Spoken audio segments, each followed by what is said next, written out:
Today is April 12th, 2023.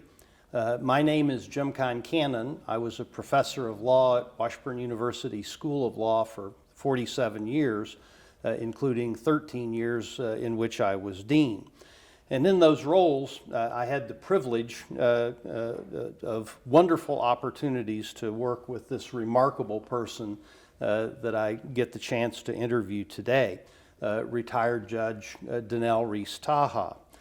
We are at the University of Kansas School of Law, where she taught in the late 1970s and early 1980s. Our videographer, as he is for this entire series of interviews, is David Heineman, who was a state representative from Finney County for 27 years. Before I give a brief introduction of Judge Tacha's career, I should place this interview in context. It is part of the Kansas Oral History Project series entitled Kansas Courts and the Rule of Law, which examines the judicial branch of government in the last quarter of the 20th and first decades of the 21st centuries. These interviews examine the courts, including their relationship to the executive and legislative branches of government, told through the eyes of those who were directly involved. The Kansas Oral History Project is a not-for-profit corporation created to collect oral histories of Kansans who were influential in shaping and implementing public policy. The project is supported by donations from individuals, and in the case of the court series, a grant from Humanities Kansas, a nonprofit cultural organization.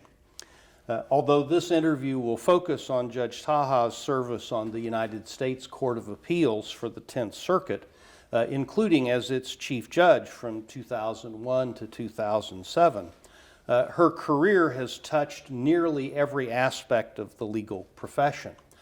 Following graduation from law school in 1971, she served as a White House Fellow and Special Assistant to the Secretary of the Department of Labor.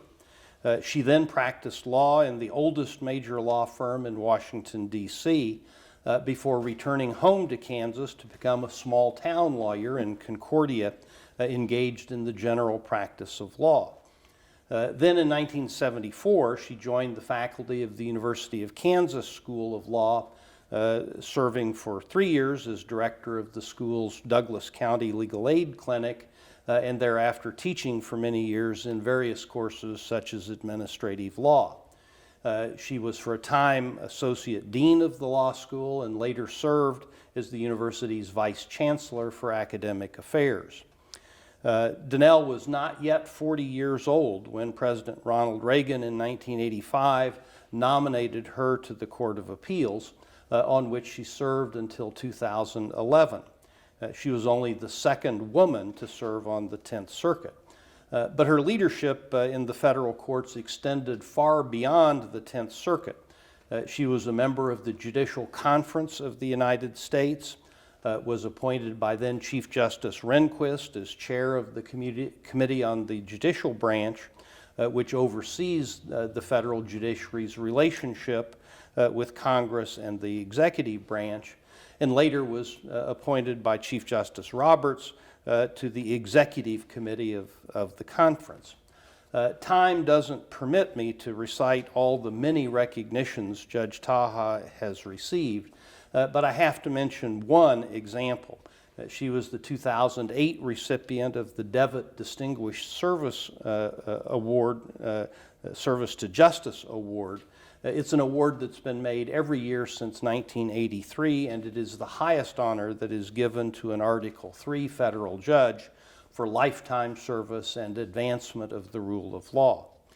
Judge Tacha, I want to thank you for agreeing to share your perspective for this oral history series, and I'm sure as we go along we'll highlight additional aspects of your career as we do. To start though, you're a native Kansan, raised in a small town, but your parents were active in public affairs, particularly your mother. Would you like to talk about that and how your background there affected the perspective you brought to cases you heard as a judge? Well, I have always considered it a privilege that I was a child of a small town Kansas community. It was Scandia, a little Scandinavian community where my dad had a highway construction company. And public service was just simply in everybody's blood in our family. Mother was quite a friend of Frank Carlson and had worked with Kansas politicians for a long time. But my dad was also quite instrumental, especially at the beginning of the interstate system. And one of my earliest memories is standing by the side of the road near Abilene, Kansas, with then President Eisenhower opening the first stretch of what became Interstate 70, where my dad and granddad had done some of the work. So I sort of always had in my mind that you simply served your nation. It was the North Star of my family. And thankfully, I had the opportunity and the privilege to do that. But that little town and the farmers in the Republican River Valley very much influenced my upbringing and my perspective, I think it would be fair to say. Also, I should say my mother grew up in Conneredo, which is as far west as you can go and still be in Kansas. And out there, of course, it's just straight, flat wheatland. Or was at that time. It actually has changed a bit. But so I always felt like I was one of the wheat harvest people because we always went to Sherman County for the wheat harvest. So I guess Kansas roots are in my blood in every way there is. Yeah, and of course your mother was Republican National Committee woman from Kansas for many years, and I would assume you got to meet an awful lot of national leaders through that connection. Oh yes, somehow Scandia was on the beaten path of all the politicians, and my parents entertained them, held political fundraisers, had meeting after meeting. So we, in the early days, for example, when Bob Dole ran for the House of Representatives, my mother was on his campaign committee, and we had a name at the time. The young, very young girls at the time who worked for him were called Dolls for Dole. Now that doesn't seem very correct these days, but I watched as he began his path of leadership for the nation, and was so impressed by his what I call Russell, Kansas kindness, and he never forgot you. And of course, I like to think I got to the court on merit, but Bob Dole was part of my merit. We'll talk about that in a bit, but before we get there, I'd really like to focus on what led you to a career in law. I mean, your family was active in public affairs, but they weren't lawyers. Was it their involvement in public affairs that led you to choose to go to law school, or was it other factors? No, in fact, one of the hardest parts of my personal history is my dad was always horrified that I was a lawyer. His contact with lawyers had been anything but pleasant in the construction industry. I would say the greatest influence for me to go to law school was Emily Taylor, who was the Dean of Women here at the University of Kansas at the time. And she was relentless at an earlier time than one would have predicted, that women should go into the, if you will, male professions at the time, and relentless in making us think through where our aptitudes and interests and just passions were. So she very much encouraged me to study political science, to study history, to study government, and then she just would not take no for an answer when it came to choosing what to do. And so in my last couple of years at KU, I did a lot of investigating of law schools, really without telling my family at all, because even to his dying day, my dad would say out of the side of his mouth, "She's the lawyer." So he never really supported, well, I think he did quietly, but he never was for that choice. It was pretty much KU and the wonderful mentoring that Emily Taylor did that influenced me. Well, you went to KU for undergraduate school, got your bachelor's degree here, and I know that you bleed crimson and blue. Oh, yes. But what led you to choose to go to law school at the University of Michigan when otherwise we might have been classmates at KU Law? Indeed. You know, that now is one of the sort of humorous parts of my history. Because my parents were not all that excited about it, I will tell the story. When I called home to tell my folks that I decided to go to law school, I thought I was going to get an outburst, but instead it went very quiet on the line. And I went about my business that night and went to bed. And 5 hours later, which is exactly what it takes to drive from Scandia to here, my dad was at the door of my living room and took me out for breakfast and tried to talk me out of this crazy decision. And his quote, which has stayed with me all my life, was, "When you can do anything you want to, why would you pick a place you can't succeed?" Well, his last ditch was, well, if you're going to go to law school, you'll at least go to KU, won't you? Well, I already knew that I was in several very prestigious places, and I was pretty comfortable at KU. And so I said, "Dad, I don't think so. I know I could do well at KU, and I love it at KU, but I need to challenge myself." And as you probably know, it was well before very many women were going to law school. So the fact that I'd even been accepted at some of the finest law schools in the country. So Dad's last ditch was, "Well, you will go to a state university, won't you?" And I agreed. So I went to the University of Michigan. Oh, that's great. You're right there. You know, there were relatively few women, a tiny percentage, entering law school, either at Michigan or any of the other law schools in the fall of 1968. And that's been true throughout your career. The legal directories suggest that you were just the third woman to be an associate attorney in a 75-person law firm in Washington, D.C., Hogan and Hartson, where all 37 partners were men. And then you get to Concordia, and you're the only woman lawyer, not just in Cloud County, but in all 6 counties in the 12th Judicial District, and probably a good deal more of North Central Kansas. You know, what were the challenges that women faced then going to law school, entering law practice? They were substantial.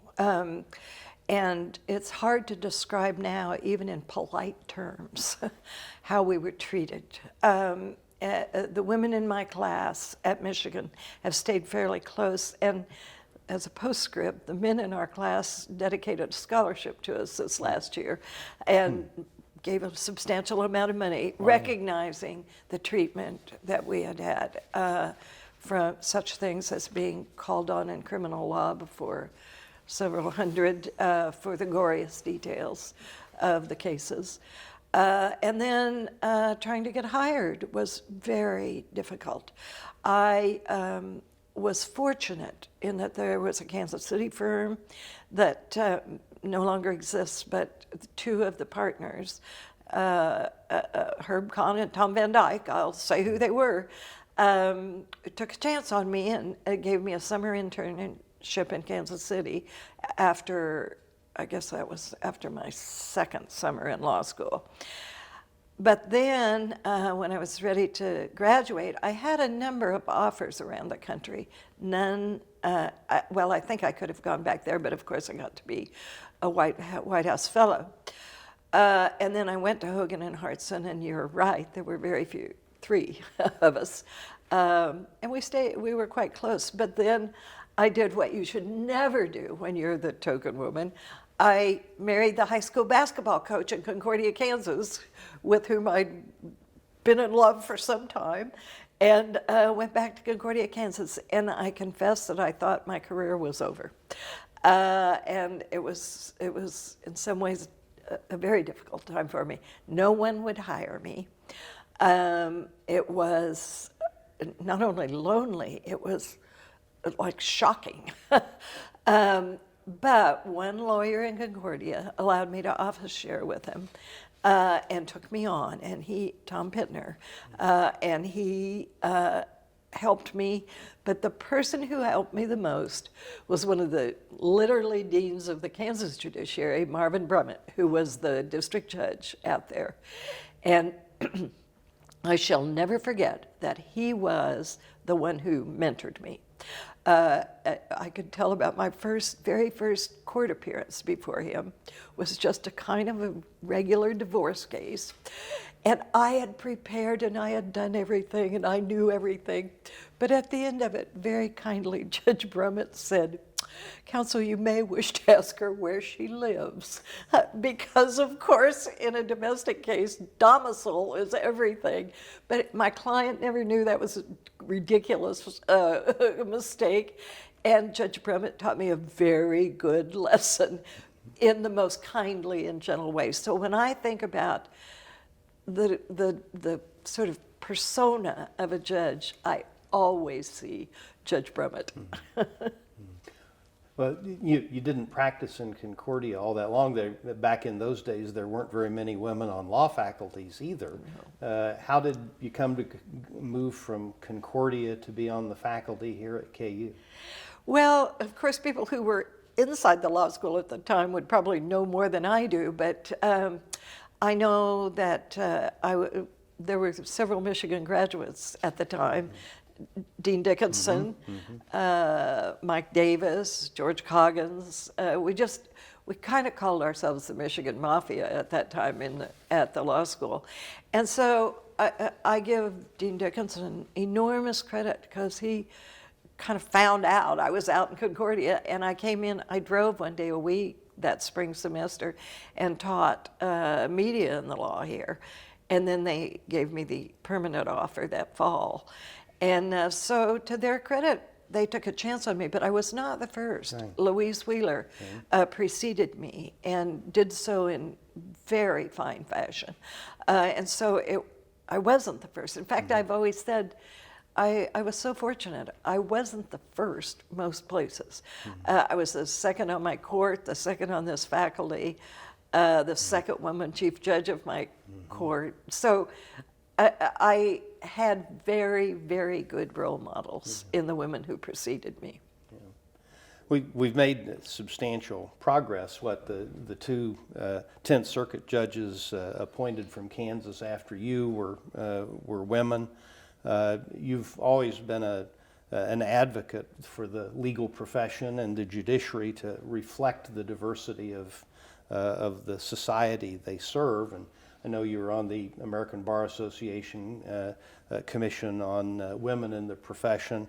Where do you think we stand on all of those issues now, and are there steps we still need to take to further that goal? Oh, we clearly need to continue to work on it.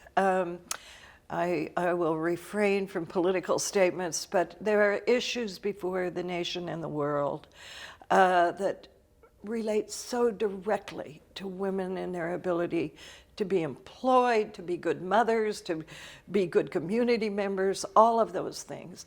And in some ways, I worry about them more today than I did, a decade ago or so, because it's so subtle. The discriminatory practices and just actions are so subtle, but they affect women in the workplace. I was so fortunate that I had an entirely supportive spouse, and I had a guardian angel who helped with the child care. So I was one of the very privileged women who was free to do what I wanted to do. Now, it wasn't always easy, but to your question, the income divide at the moment, the difficulty of finding childcare, the rancor that's abroad in our society, I think doesn't allow people to try to put themselves in each other's shoes. And that has its discriminatory impact. And some of it is so subtle and so little talked about on the surface that I worry that we won't continue to be as vigilant as we should be. And for me, these are scary times because it's not just women, it's people of color, it's the income divide, people without means. I worry about Kansas. Used to be that being from rural Kansas was sort of salt of the earth, and now it's a part of the political divide, which I just dislike terribly. And as you probably know, I do a lot of church work. It's dividing the churches. It's dividing sort of the bedrock institutions of our culture. And when that happens, it hurts some groups of people more than others. Yeah. Well, let's jump ahead to your nomination as judge for the Court of Appeals. Was becoming a judge something that was always a goal for you? Oh no. I was vice chancellor of the university. I loved university administration. I loved being around young people and in the educational process generally.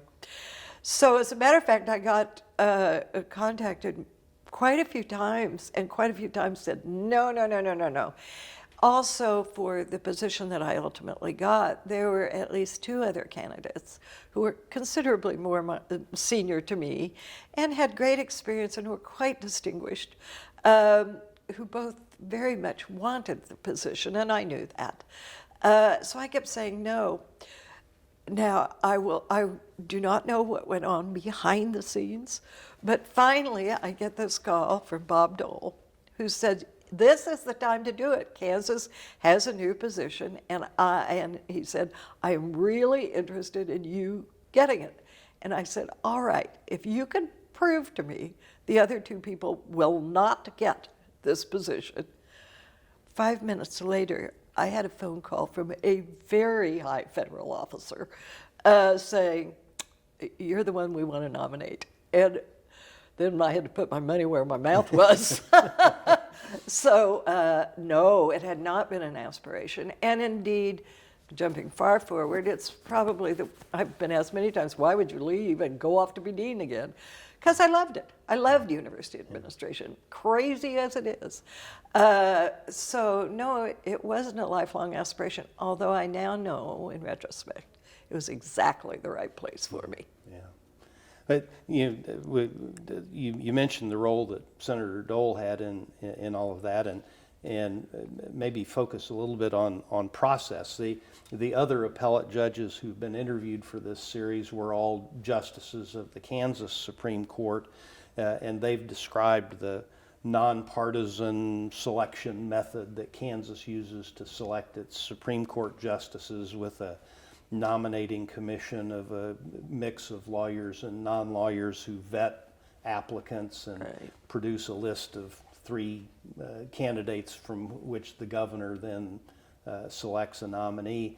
The federal process is obviously different, and maybe it would help to have you describe the differences in those processes and the role that senators and others can play in all of that. Well, let me start with that last question.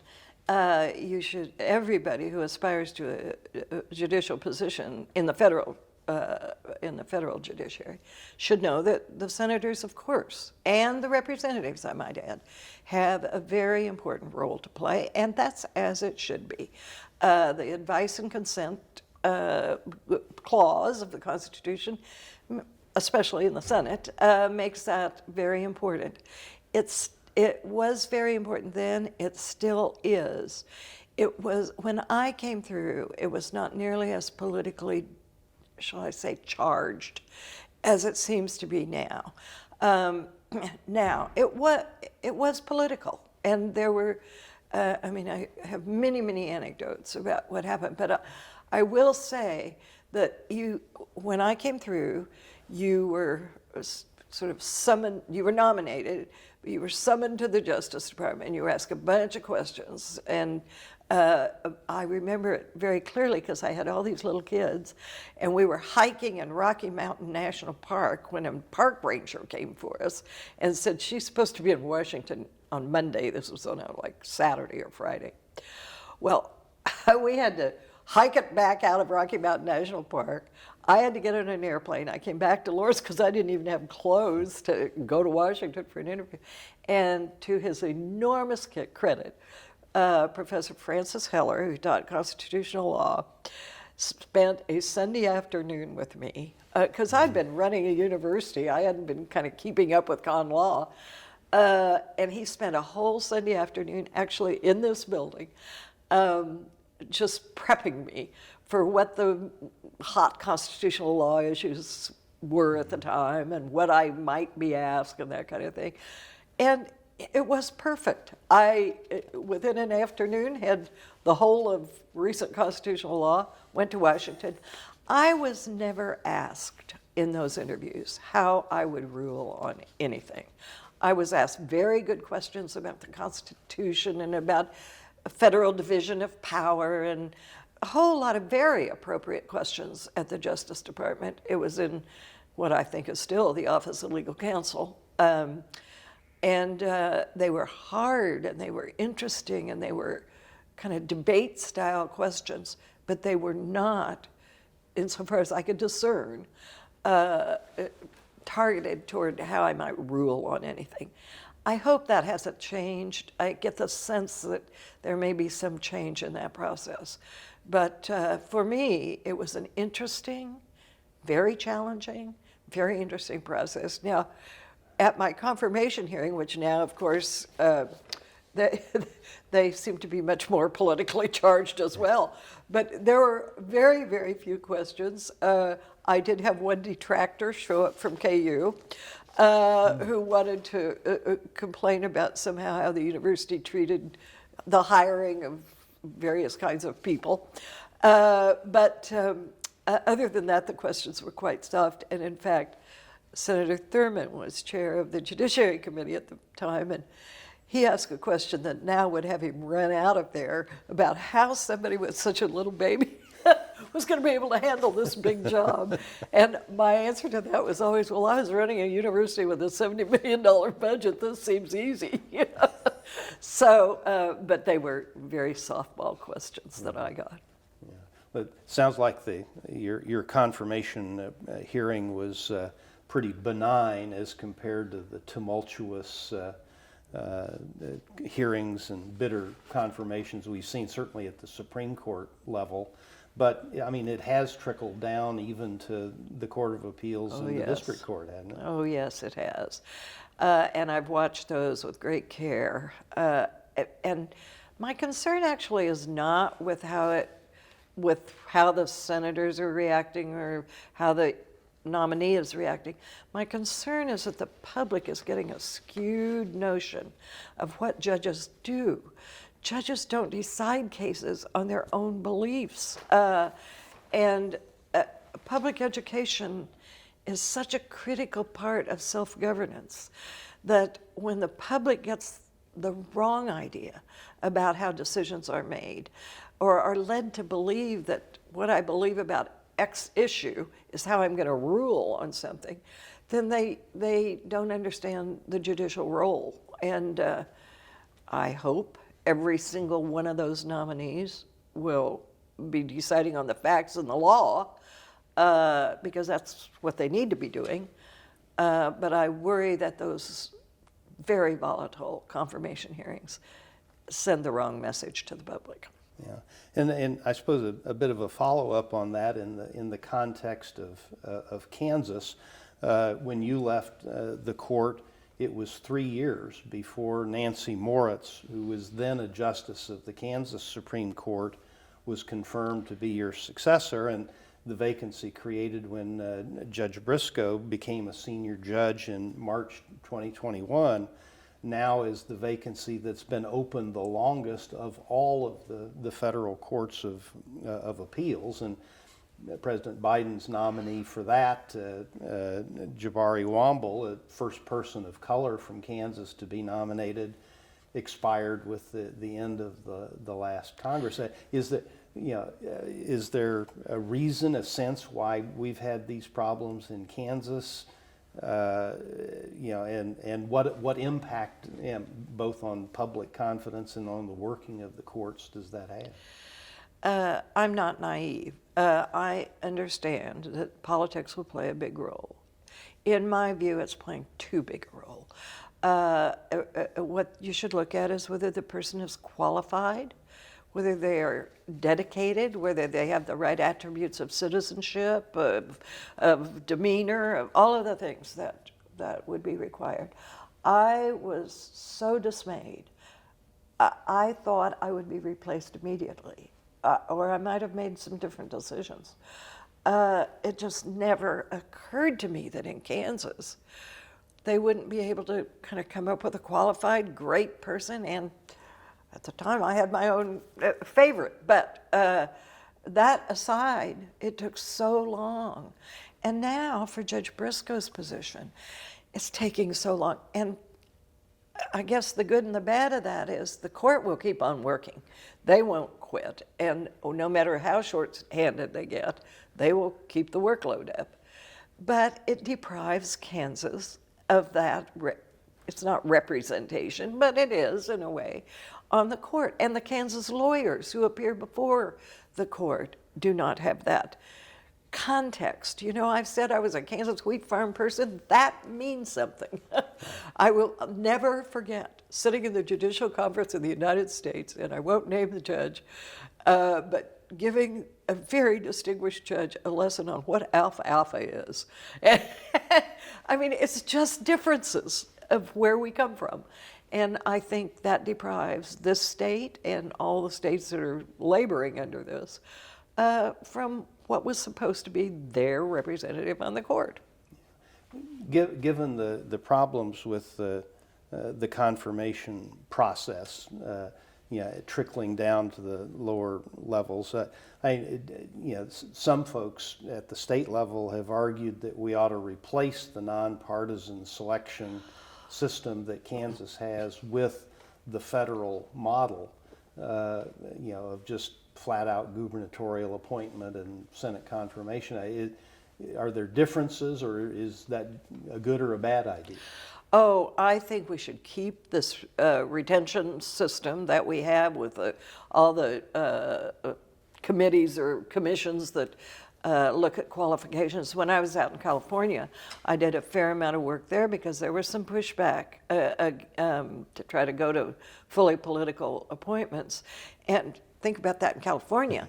So when Kansas began to raise that question, and it threatened to be on the ballot, I went to work, along with Senator Kassebaum and a number of other people, because I think that system of weighing the qualifications but giving the executive a prerogative is really an important system, and avoids, at least to some extent, some of the for lack of a better word, internecine warfare that goes on in trying to pick judges.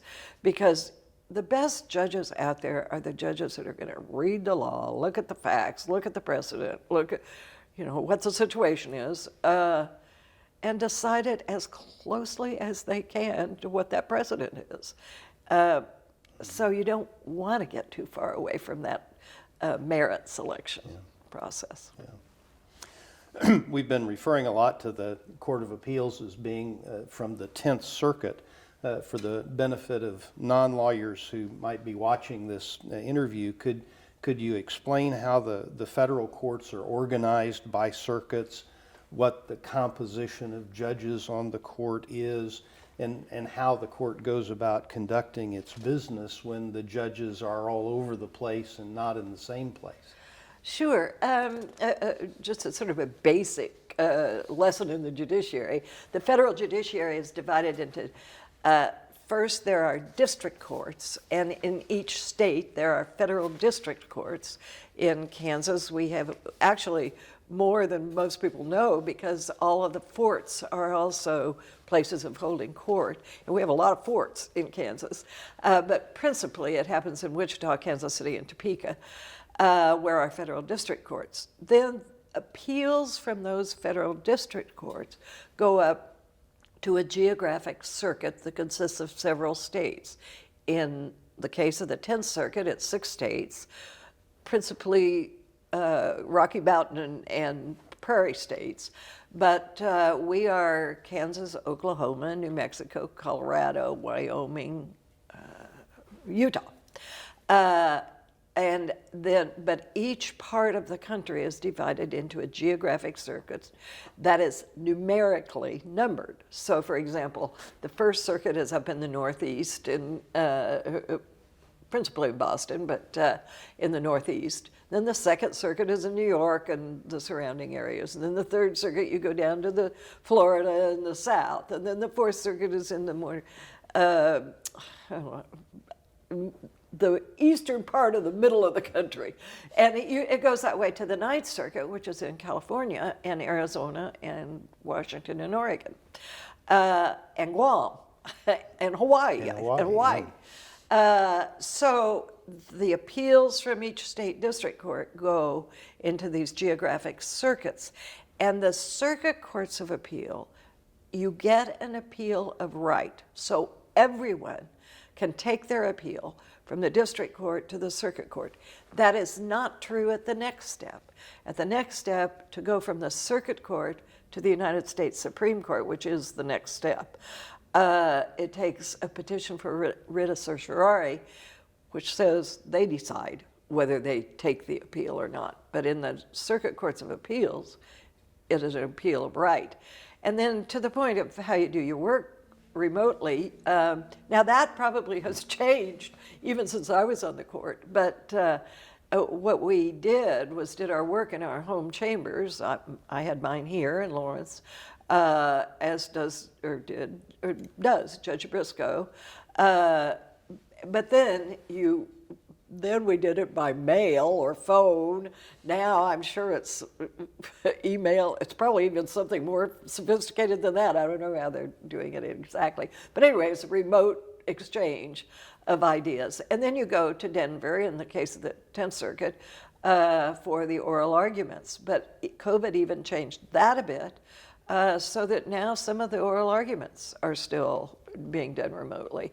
And judges could always, if they had maybe an illness or some kind of family emergency, you could always vouch in and watch the videotapes of the arguments. So it works, and it's very efficient, actually. I always enjoyed the terms of court because getting to know your colleagues better, and both in the courtroom and outside the courtroom, was really one of the benefits of the job. Yeah.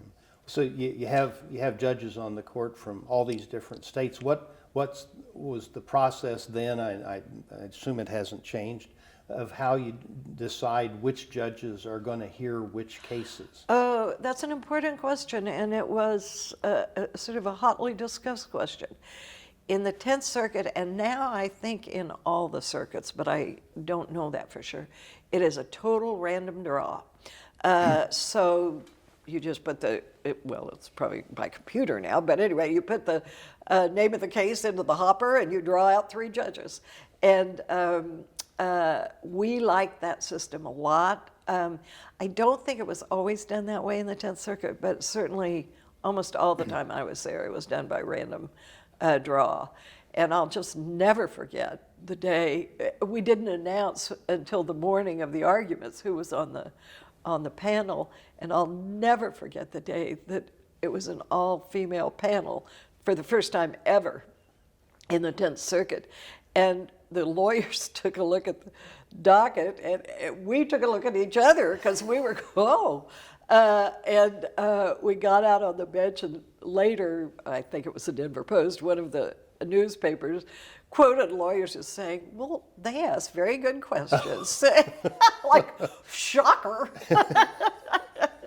So it was funny, but it's always random. Yeah. And now I think maybe they announce the panels a little ahead of time.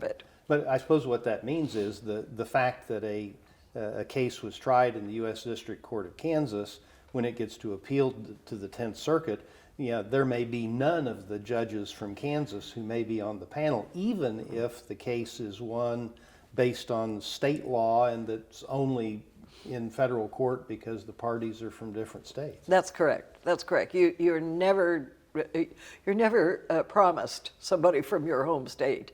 And in fact, that's the purpose of the Circuit Court of Appeals, to provide a little bit higher level view of the law that's being applied, or whatever the kind of case it is. Although I always really loved the 10th Circuit because of the variety of the caseload. When you think about those states, think about the natural resources, the Indian reservations, the military installations, the wonderful national parks, the diversity of the caseload in the 10th Circuit, and religious diversity. New Mexico, Utah, Kansas, you get a lot of different religious perspectives. So I found that really inspiring to be involved in the sort of judicial decision-making in such a diverse circuit. Yeah. I want to touch on one thing before we go on to more about the cases. You know, in Kansas, the justices don't have lifetime appointments. They're subject to retention votes periodically, whether to retain them or not. In the federal system, it's a lifetime appointment, but judges can become senior judges if they meet certain criteria. And maybe it would help if you describe that process and how that helps the court. Yes, very clearly in the federal courts there is a lifetime appointment. And what is good about that is you are simply free of any political pressure of any kind. And you can't take donations, and you can't, so it's totally different from the political process. And the lifetime appointment says you're going to get paid even if you make a really unpopular decision, so that you aren't influenced by the winds of political sort of change, and this is this issue today and another issue tomorrow. You can kind of keep along that line of already established precedent. The law moves at glacial speed, and that's how it ought to be. Because if it moved any differently, it would be way too upsetting to the public order. So the lifetime appointment is very much a cog in that wheel of making sure that we move at an appropriate speed without any political pressure at all. Now, that is different from the states, and various states have different mechanisms, but that lifetime appointment is extremely important. Then when you get to age 65 and have served a number of years, you can take senior status so that your position can be filled with a probably younger person. And that's important too, to keep the lifeblood of the courts kind of streaming in. Or you can retire, and then your salary becomes your pension when you retire. And then when you retire totally, which is what I did when I went to Pepperdine, you can get back in the mix of things, and you can, and then your salary stays at whatever it was when you left the bench. As I think I've already said, I might not have retired if I'd known they'd leave that position open so long. But people always ask me why I did that. There were probably a myriad of reasons. One of them was I really believe that we need to make room for new ideas and new people and new, I may think I have all the answers, but I don't. And it's clear to me in this technological age I don't. But new people with new experiences and new backgrounds and new ways of looking at how you do your work. As we all know, we do our work the way we do our work, and it's really hard to change. So that was one of the reasons. I thought it's just time to bring new thoughts and ideas in. The other was the one I've mentioned, which I loved, university administration, and the opportunity to, I'd never lived, other than Washington, D.C., never lived outside Kansas. And so going to California was quite a new experience. you indicated a senior judge has the option to continue hearing cases or not. I assume if they do, that helps deal with the vacancies. The volume of cases. Yes. You've mentioned that appeals to the Court of Appeals are of right as long as you have a final judgment or the like.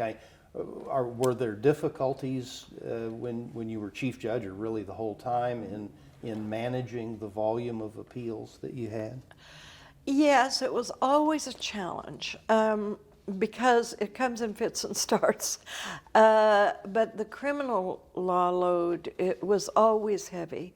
The habeas corpus load was always heavy. All 6 of our states had the death penalty, along with the federal death penalty, which came in while I was on the bench.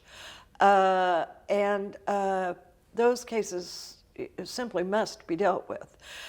So trying to keep the civil docket going along with the criminal docket is a challenge. But, you just find ways to work with that. One of the things that happened to me, and it's always been a source of some laughter in our circuit, was when I first came on the court, there was a huge backlog of cases, and we were very far behind. My memory is we were one of the slowest circuits in the nation.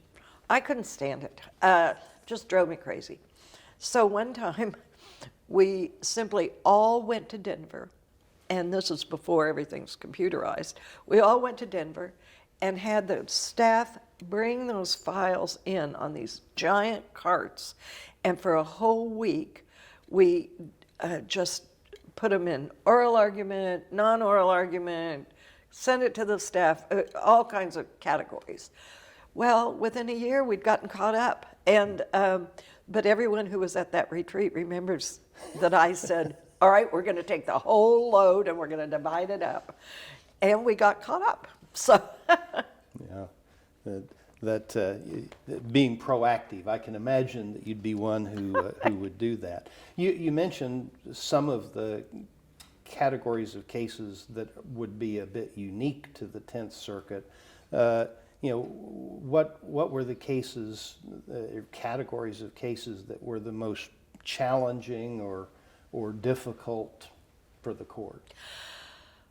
Well, of course, the most difficult are always the death penalty cases. I mean, you wouldn't be a good judge if you didn't say that, and if you didn't mean that. And I think we all gave more than the full measure of our attention to those. But when you go into the civil docket, I found the oil and gas and mineral cases just fascinating. And often they were colliding with either the landowners or an Indian tribe, or there were competing interests for the mineral resources. I found those very interesting. Water cases were, of course, very, very important to our circuit. I always found the endangered species cases interesting, and George Coggins would love to hear me say that. But I like to say that I think I may know more about the gray wolves than the biologists know about them, because they kept coming in and out of Yellowstone and Glacier National Parks. And then there were some very interesting military installation cases that came along that because we had so many bases out here in the middle of the country, those were interesting as well. But then we just had, the run-of-the-mill either diversity cases or federal question. We had a lot of federal question religion cases in this circuit. I remember clearly the statue cases long back now, it seems, but when they were putting up religious depictions in parks and things like that, those were really interesting cases, and they were early on. I'm watching right now all the freedom of speech cases that are bubbling up around the country, because we had to address those long, long ago when there wasn't a lot of guidance yet. We had New York Times versus Sullivan, and we had some of the early cases, but now there have been a lot more, and those are, I'd say, a lot more complex cases now. Mm-hmm. You're the only federal judge on either of the courts that has been subject to one of these interviews, and yeah, it may be worth dealing with some of the misconceptions folks have about what cases the federal courts hear and what they don't.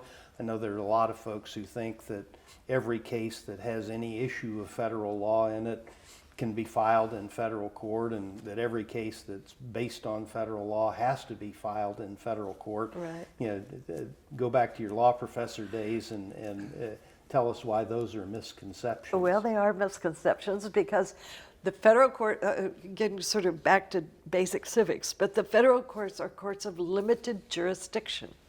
So the state courts have very broad jurisdiction, reserved to the states. There are the powers to the states. So every time you hear 11th Amendment or something, we are reserving to the states a whole lot of power under this Constitution. So what the federal courts are given jurisdiction over are those cases where the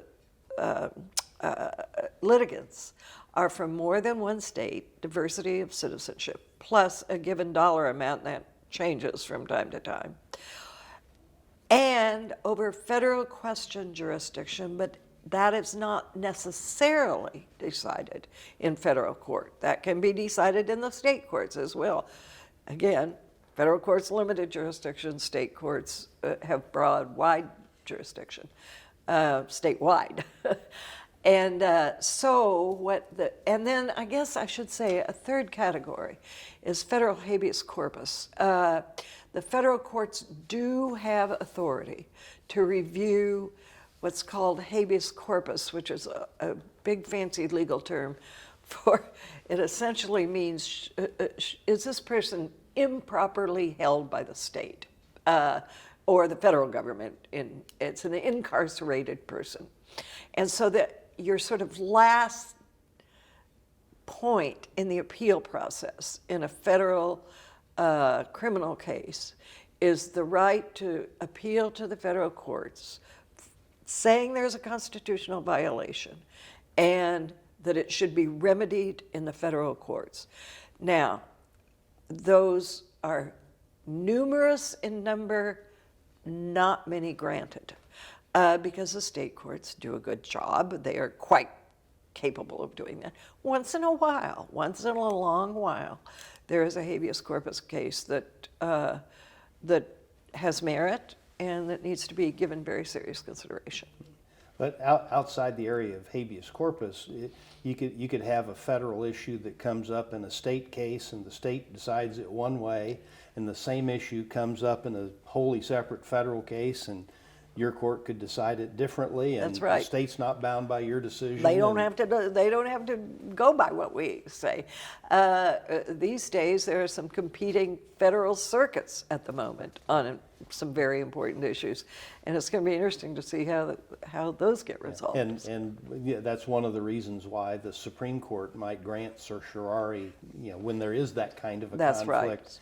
between circuits or between states. Yeah, and in fact, it's something the public should know.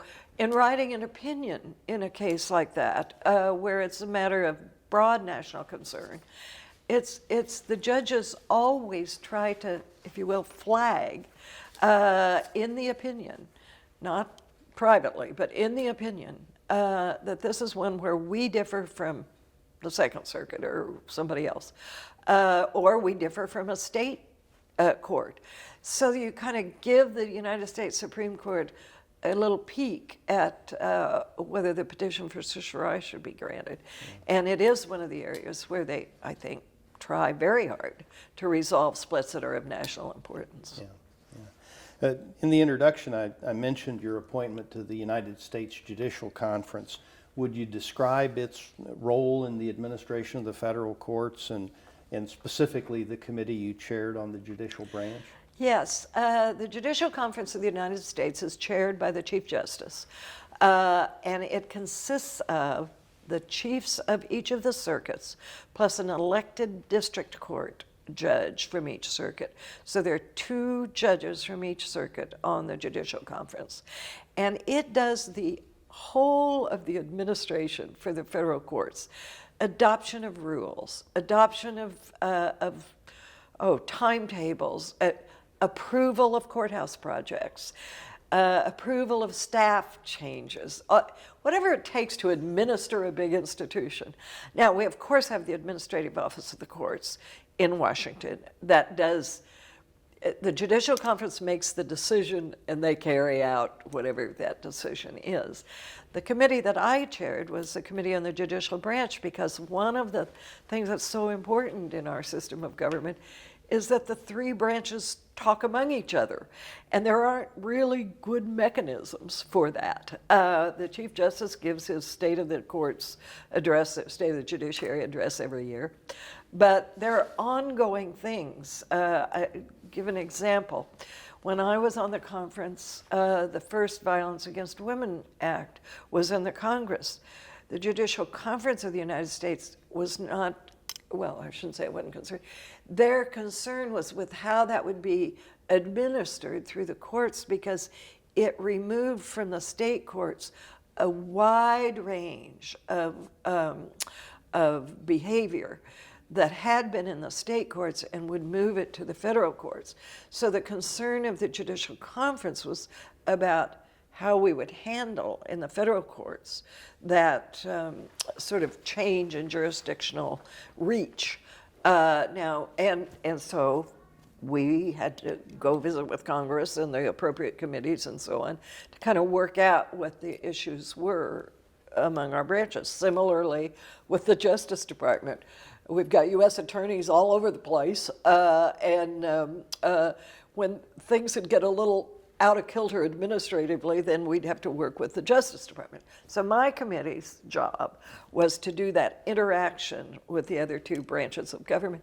It was very interesting because there you do see the three branches at work. The elected branch responding to the politics.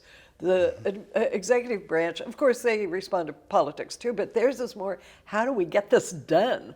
Once Congress says we have to do it, once the courts say it's okay, how do we effectively get it done? One of the best examples of that is, how many public defenders do you need around the country to try to keep up with what the AUSAs are doing? So just fascinating interbranch cooperation. I worked with a couple of judges who were excellent at that, both of whom now unfortunately are gone, but they were, one had been in the Congress, so he knew really how to do it, and one had worked as a congressional staffer. Justice Breyer is very good at that because he worked on the Hill. I worked with him when I was on the Sentencing Commission because he had worked in the drafting of the the United States sentencing guidelines, and so we had the opportunity to kind of see behind the scenes why and how those guidelines were implemented. So it's that committee, in my judgment, most interesting committee of all, because you were interacting all the time. And we'd have, once a year, I think it was, we'd have a interbranch conference in which the chairs of the committees and the chairs of the Judicial Conference and the Attorney General and his or her designee would be there. So it's fascinating to see from the perspective of all three branches of government. The classic room where it happened. Yeah, or didn't, as the case may be. Yeah. Your work to improve the legal profession has also included your involvement with the American Inns of Court, which seeks to enhance lawyer ethics and professionalism and civility.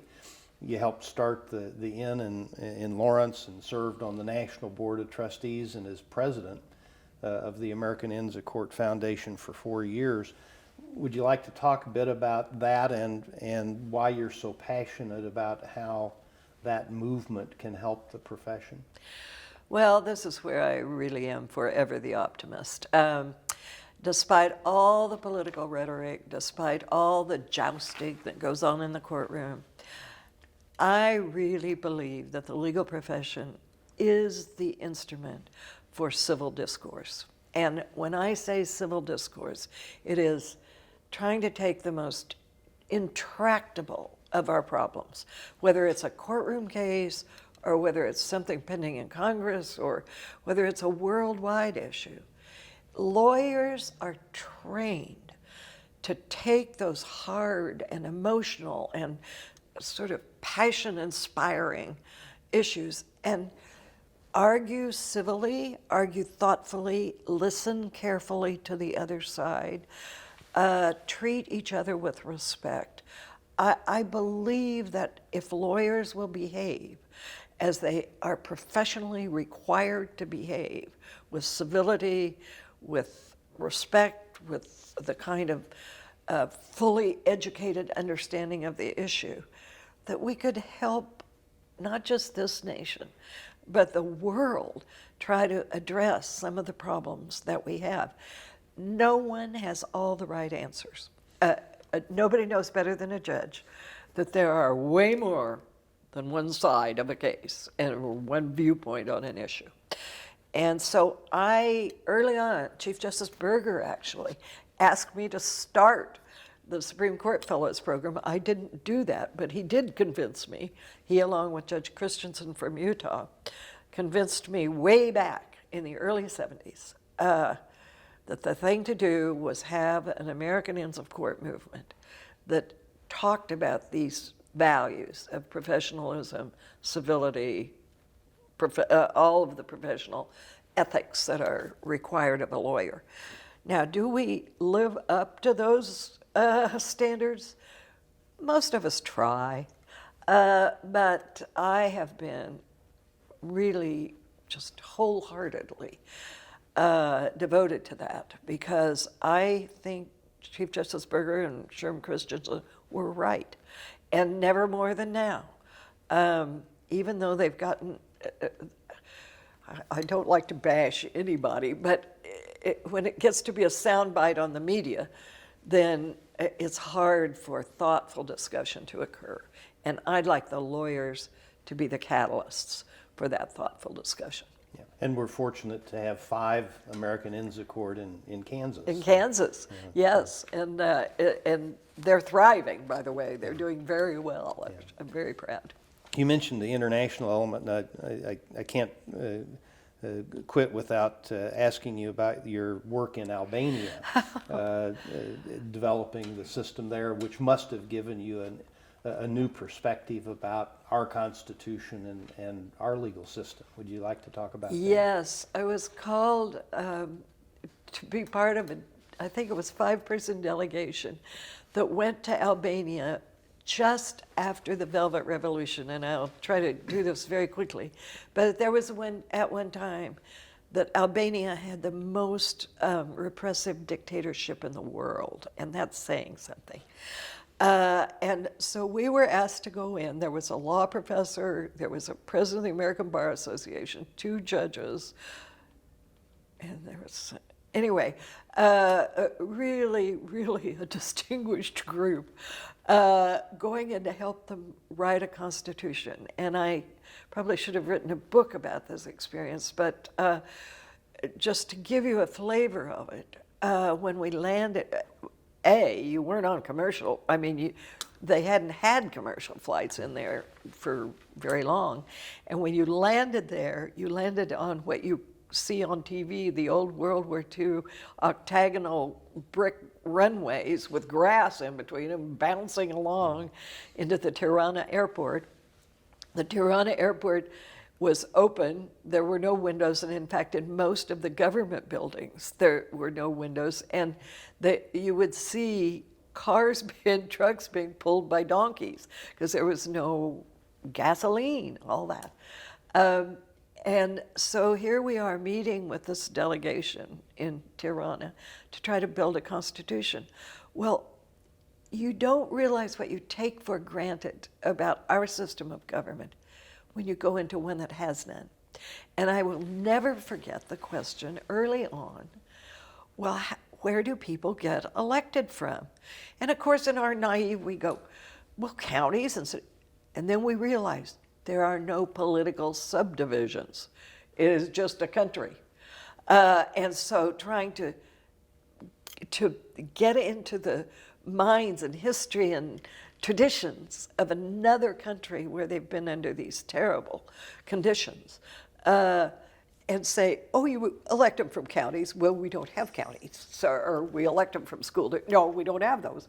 So you're building from the very building blocks of government, which we so take for granted. And we're bickering about whether it's the judges or the Congress that decide this, or some way up at the tip of the iceberg, rather than the grassroots development that we so take for granted.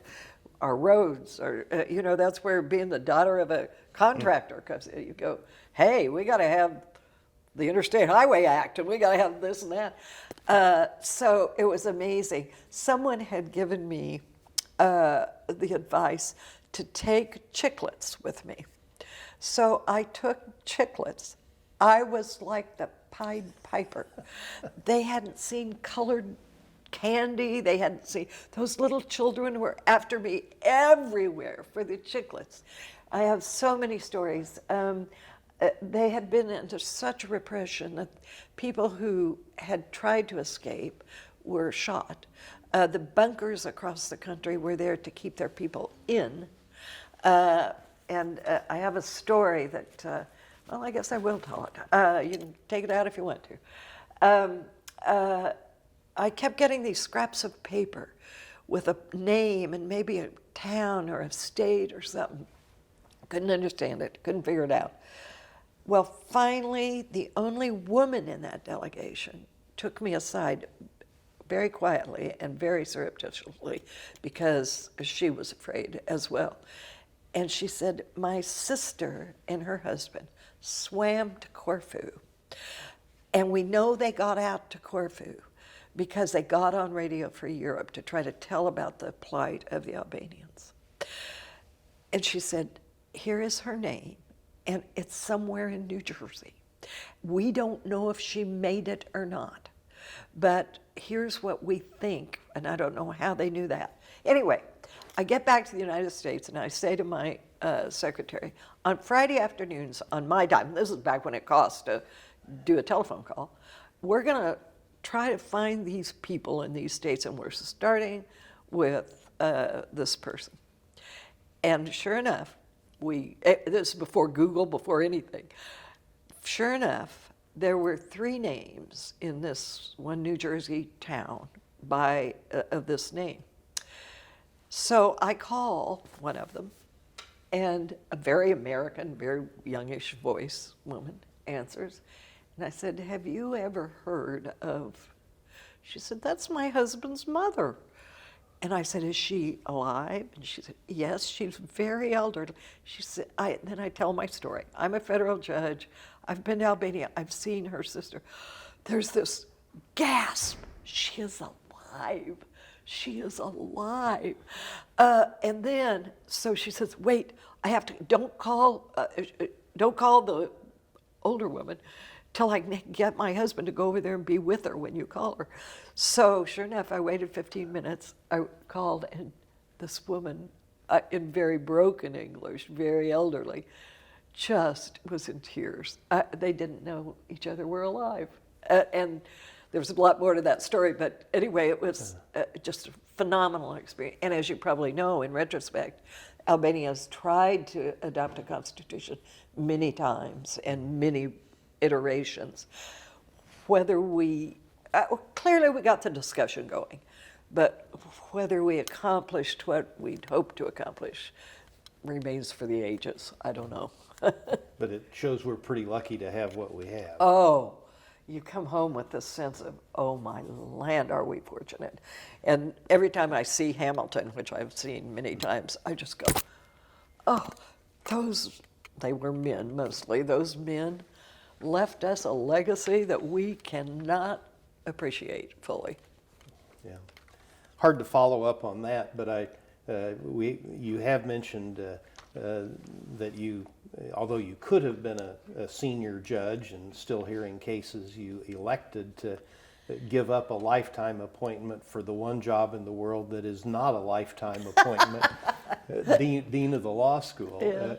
What were the challenges? And you've talked about why you did that. Well, what were the challenges there, and how was legal education better and worse than it had been when you left it in 1985?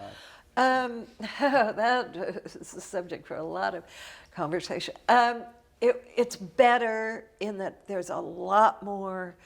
I ran the legal aid clinic here, and we always had the Defender Project here at KU.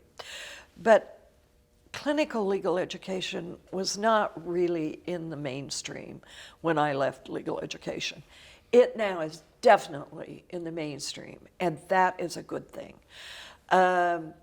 And I have the sense, and well, I know it's true, that COVID, with all of the moving to online platforms, has made law schools, all of education, really rethink how we do our business.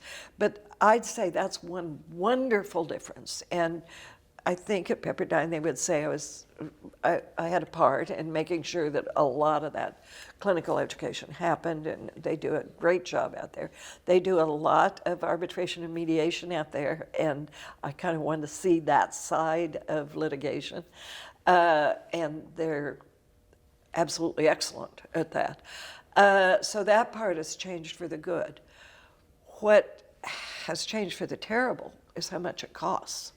And the escalating price of legal education is pricing a lot of very qualified people out of the legal market.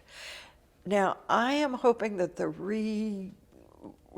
whatever happened after COVID will maybe recalibrate how we think about the cost of education and how we maybe don't do it over 3 years. Maybe we do it over less, or maybe we do it over more. Or I was on a task force in California. I was so fortunate. I get to California, and all of a sudden I'm appointed all these things in California.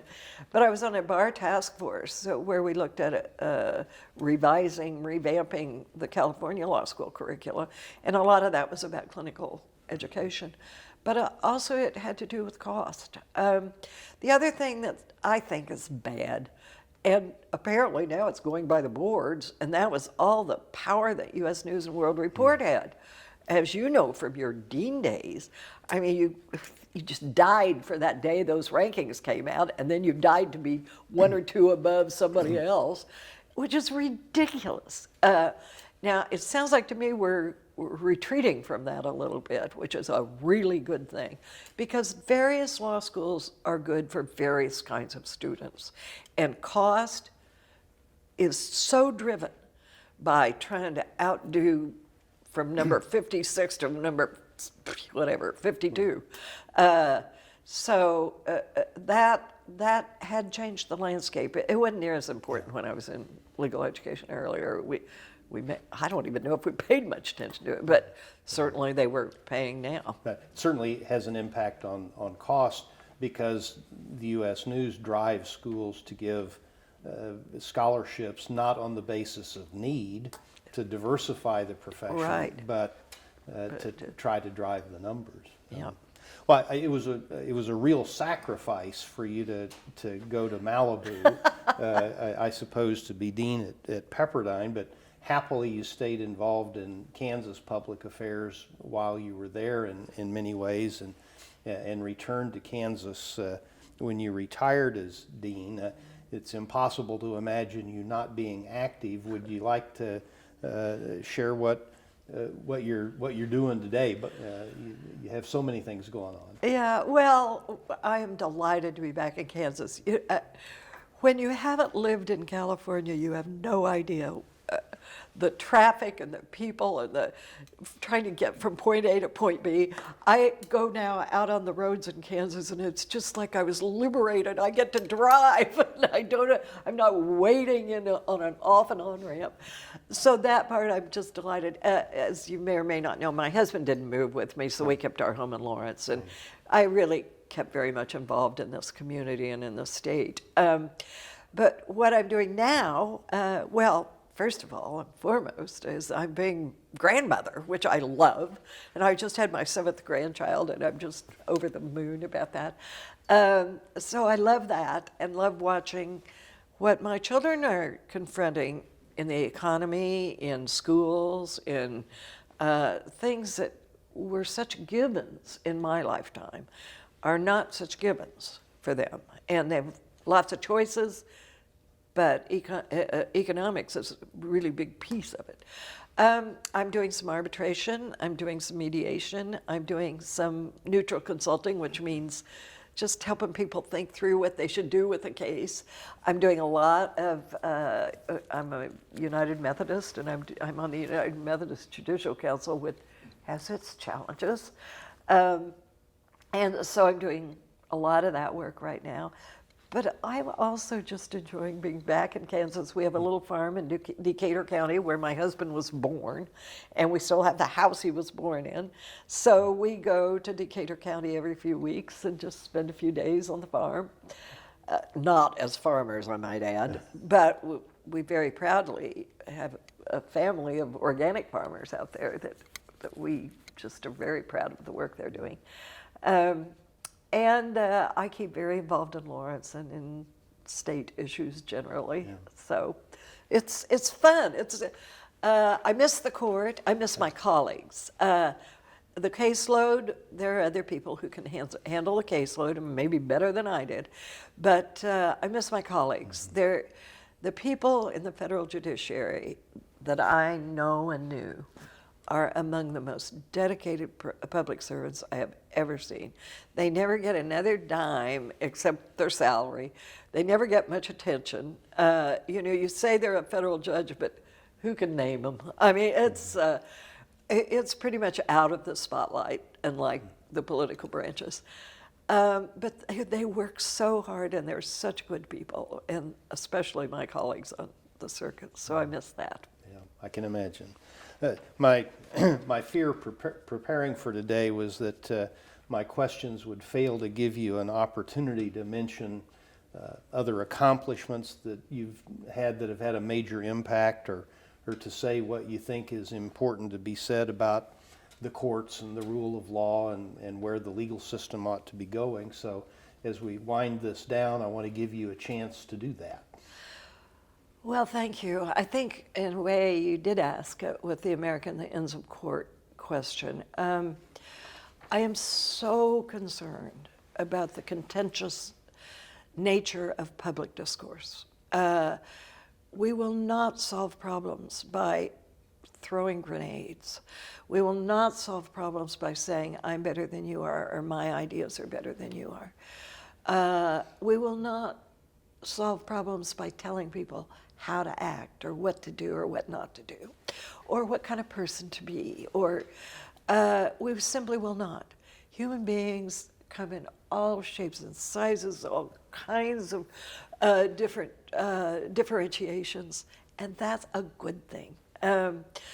If my faith has taught me anything, and if my time on the bench has taught me anything, it is that everyone has value, and everybody's troubles to them are big troubles, and that we need a really thoughtful discourse that respects every single opinion and every single circumstance.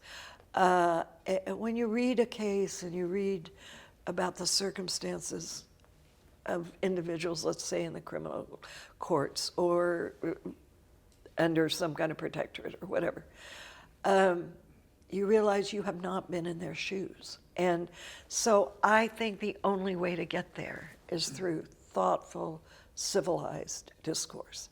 I don't want to end this pessimistically.